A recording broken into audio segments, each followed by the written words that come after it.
বাংলাদেশের যে যেখানে আছো first year second year MBBS BDS students and the students all over the world who are watching me তোমাদের সবাইকে অনেক অনেক শুভেচ্ছা ও স্বাগত জানাচ্ছি।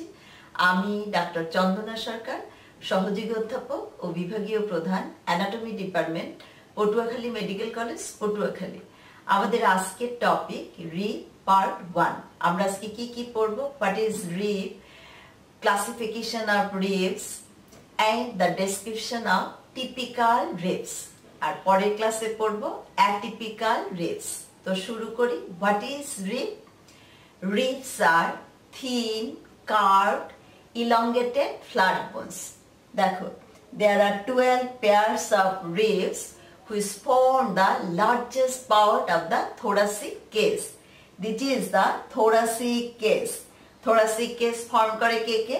এই যে sternum, thoracic vertebra and 12 pairs of ribs।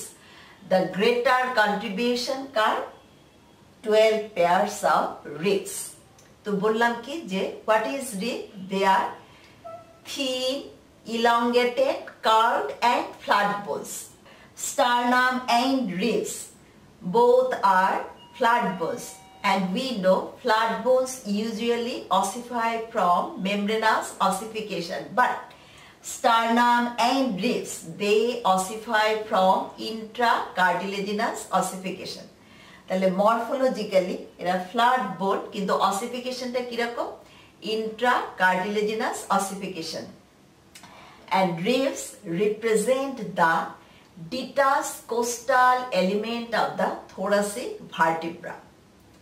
তাহলে thoracic vertebra যে কোস্টাল এলিমেন্ট সেটাকেই রিপ্রেজেন্ট করে কে? এই যে ribs। তো there are 12 pairs of ribs। now classification according to the articulation with the sternum: vertebrosternal, vertebrochondral and vertebral ribs। now what do you mean by vertebrosternal ribs? দেখো, upper 7 pairs of ribs articulate anteriorly with the sternum directly by their costal cartilages। এই জন্য upper 7 pairs of ribs কে কি বলা হয়?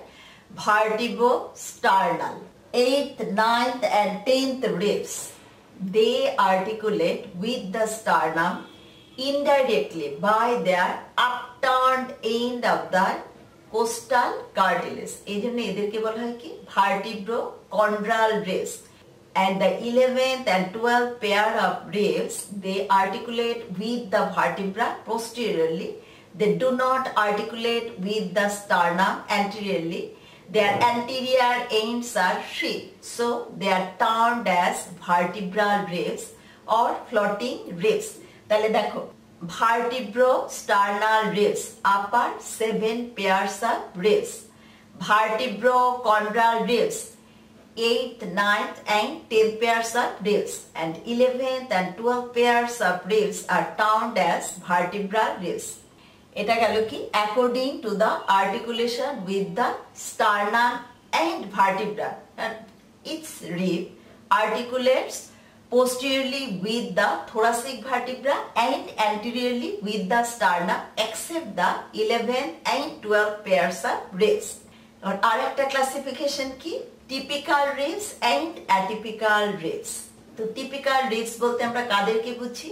the ribs which bear common features, যাদের common feature আছে তাদেরকে আমরা কি বলি? typical ribs। তাহলে typical ribs কারা?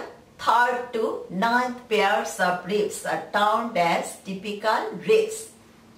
তাহলে 1st, 2nd, 10th, 11th and 12th pairs of ribs are termed as atypical ribs।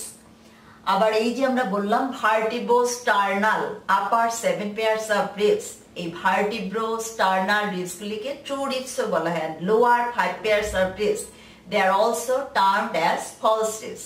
তাহলে রিবের ক্লাসিফিকেশন আমরা তিনটা বললাম: true ribs, false ribs। true ribs upper 7 pairs of ribs, false ribs lower 5 pairs of ribs। vertebrosternal upper 7 pairs of ribs are termed as vertebrosternal ribs। 8th, 9th and 10th pairs of ribs are termed as vertebrochondral ribs, and 11th and 12th pairs of ribs are termed as floating ribs. তাহলে আমাদের classification হয়ে গেল। নাও the features of a typical rib. আমরা পরের ছবিতে যাই। দেখো, this is a typical rib. A typical rib consists of anterior end, posterior end and an intervening shaft between the two ends. তাহলে কি বললাম, একটা টিপিক্যাল রিবের কয়টা পার্ট? দুইটা and, anterior end, posterior end, and there is an intervening shaft. তো ধরেই আমাদেরকে কি বলতে হবে? Anatomical position. তো অ্যানাটমিক্যাল পজিশনে আমরা কি বলবো? রিবটা ধরি যে this is the right or left sided typical rib, because the posterior end lies higher and more nearer in the median plane than that of the anterior end. Anterior end bears a concave depression which articulates with its own costal cartilage. The inner surface of the shaft is smooth and concave, and it is marked by costal groove. The outer surface of the shaft is convex. তাহলে গেল আমাদের anatomical points. Now, what are the parts of a typical rib? একবার আমরা বলে ফেলেছি, আবারও বলি যে typical rib consists of two ends and an intervening shaft. তো anterior end, আমরা anatomical points বলার সময় বললাম যে anterior end bears a concave depression which articulates with its own costal cartilage. তাইলে এই যে কোস্টাল কার্টিলেজের সাথে তার আর্টিকুলেশন, এটা কোন ভ্যারাইটির joint? Costochondral joint or costochondral junction. এটা প্রাইমারি কার্টিলেজিনাল জয়েন্ট। তাহলে is rib and its coastal cartilage, এটাকে আবার কি বলা হয়? Costal arch. তাহলে একটা কোস্টাল আর্চ বলতে আমরা কি বুঝছি? the rib and its coastal cartilage. Costochondral junction কোন ভ্যারাইটির joint? Primary cartilaginous joint, and primary cartilaginous joint is primarily designed for growth. আমরা আবার একটু আগের ছবিতে যাই। দেখো, এই যে আমরা বললাম টিপিক্যাল রিব কোন থেকে কোন পর্যন্ত? 3rd to 9th। যে 1st, 2nd, 3rd, 4th, 5th, 6th, 7th, 8th and 9th. তাহলে 3rd to 9th pairs of ribs are typical ribs. Each rib is oblique in adult case. Adultদের রিবগুলি কিরকম?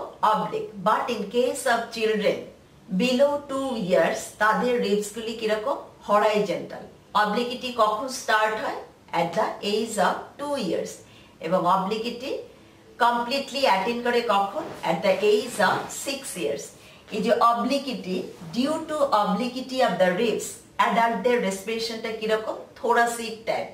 And due to horizontal position of the ribs up to 2 years of age, এই বাচ্চাদের respiration-টা কিরকম? abdominal type of respiration. তো দেখো, রিবের যে length এটা increase করে কিন্তু up to 7th rib. তাহলে which is the longest rib? 7th rib is the longest rib. Rib increases in length from above downwards up to 7th rib. So 7th rib is the longest rib and maximum obliquity is observed in the 9th rib. তাহলে most oblique rib কোনটা? 9th rib, আর longest rib কোনটা? 7th rib. তাহলে একটা typical রিবের আমরা বললাম কি দুইটা and, posterior end and anterior end, and posterior end lies higher than that of the anterior end, and it lies more nearer in the midline than that of the anterior end. Anterior end bears a concave depression which articulates with its own costal cartilage, and these are the costochondral junction which are primary cartilaginous joint. আমরা পরের ছবিতে যাই। তাহলে typical রিবের আমরা বললাম কি this is the anterior end, this is the posterior end, and this is the body or shaft. তো posterior end, it is composed of head, neck and tubercle. তাহলে posterior end এর তিনটা part, head, neck and tubercle. Head bears two facets. Lower larger facet, it articulates with the numerically corresponding vertebra, and the upper smaller facet articulates with the adjacent upper vertebra. তাহলে কি বললাম?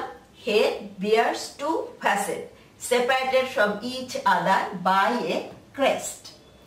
তাহলে এই যে দুইটা facet, lower facet larger and upper facet smaller. আমরা পরের ছবিতে যাই। দেখো যে লোয়ার লার্জার ফ্যাসেট এটা আর্টিকুলেট করবে নিউমেরিক্যালি করেসপন্ডিং ভার্টিব্রার সাথে, আর upper smaller facet with the adjacent upper vertebra, এবং যে জয়েন্ট তৈরি করবে তার নাম কি? Costovertebral joint. কোন ভ্যারাইটির joint? Plane type of synovial joint. আর এই যে ক্রেস্ট এটা কার সাথে আর্টিকুলেট করবে? যে দুইটা ভার্টিব্রার মাঝখানে যে ইন্টার ভার্টিব্রাল ডিস্ক তার সাথে আর্টিকুলেট করবে কি দিয়ে? By intra articular ligament. আর দিস ইজ দ্য নেক। নেকের আবার কি আছে? Anterior surface, posterior surface, upper border and lower border. দেখো this is the anterior surface or inner surface. This is the neck. Neck has inner surface, outer surface, upper border and lower border. So upper border, it provides attachment to the superior costotransverse ligament, and lower border, it provides attachment to the posterior intercostal membrane of the lower space. দেখো রিবগুলার মধ্যে, দুইটা রিবের মধ্যে space, তার নাম কি? Intercostal space. তাহলে কি বললাম? যে lower border of the neck provides attachment to the posterior intercostal membrane of the lower space. আর এই যে inner surface is smooth and it is divided by a faint ridge into a lower larger part and a upper smaller part. তো upper smaller part এটা related থাকে with fibrofatty tissue, আর যে lower larger part it is covered with coastal pleura and the intervening in endothoracic fascia. আর এই যে বললাম faint transverse ridge, this ridge provides attachment to the posterior intercostal membrane of the upper space. আর outer surface এটা আবার attach থাকবে with the transverse process of the corresponding vertebra. তাহলে গেল আমাদের head and neck. Now this is the tubercle. It is again composed of two parts, medial articular part and lateral non-articular part. Medial articular part, it articulates with the tip of the transverse process of the numerically corresponding thoracic vertebra, and non-articular part provides attachment to the lateral costotransverse ligament. তাহলে আমাদের head, নেক, টিউবারকেল এটা কি? আমাদের posterior and. আমরা বলছিলাম কি? Anterior end and posterior end. Anterior এন্ডের আরেকটা নাম কি? Sternal end. আর পোস্টেরিয়র এন্ডের আরেকটা নাম কি? Vertebral end. এখন দেখো টিউবারকেল থেকে 5 সেন্টিমিটার অ্যাওয়ে এই জায়গাটাকে বলা হয় posterior angle. From the tubercle, আমরা যদি বলি the shaft is directed at first backwards and laterally, then it swings abruptly forwards. তো এই যে side of change of direction, এই জায়গাটা কি বলা হয়? কি? Posterior angle. এবং এই জায়গাটা কোন জায়গা? 5 centimetre away from the tubercle of the rib. দেখো this is the angle of the rib, typical ribet posterior angle, and this is the weakest part of the rib, and this area provides attachment to the levator costae and is overlapped by erector spinae muscle. Now this is the shaft or body of the rib. তাহলে শ্যাফটের আমরা কি বলছি? দুইটা surface, inner surface, outer surface, upper border, lower border. তো lower border আমরা বলছি কি? Thin and sharp, আর upper border more or less rounded. আর আউটার সারফেস এটা কনভেক্স, আর inner surface concave. Inner surface is marked by costal groove. তাহলে এইবার পরীক্ষার সময় জিজ্ঞেস করা হয় যে কোস্টাল গ্রুভে কি কি স্ট্রাকচার রিলেটেড থাকে? From above downwards, intercostal vein, intercostal artery and intercostal nerve. Van, intercostal vein, intercostal artery and intercostal nerve. যদি জিজ্ঞেস করা হয় যে এই কোস্টাল গ্রুপের অ্যাটাচমেন্ট বলো, upper lip provides attachment to the innermost intercostal muscle. Floor of the group provides attachment to the internal intercostal muscle. And the lower lip, that is the inferior border, provides attachment to the external intercostal muscle. এরপরের question, what do you mean by neurovascular plane? The plane between the internal intercostal and innermost intercostal muscle is termed as neurovascular plane. কেন? এখানে neurovascular bundle, that is the intercostal vein, intercostal artery and intercostal nerve এটা থাকতেছে। neurovascular bundle বলতে আমরা কি বুঝি? vessels and nerve। তাহলে costal গ্রুভের রিলেশনটা কি? Vein, intercostal vein, intercostal artery and intercostal nerve from above downwards, and attachment. Upper lip provides attachment to the innermost intercostal.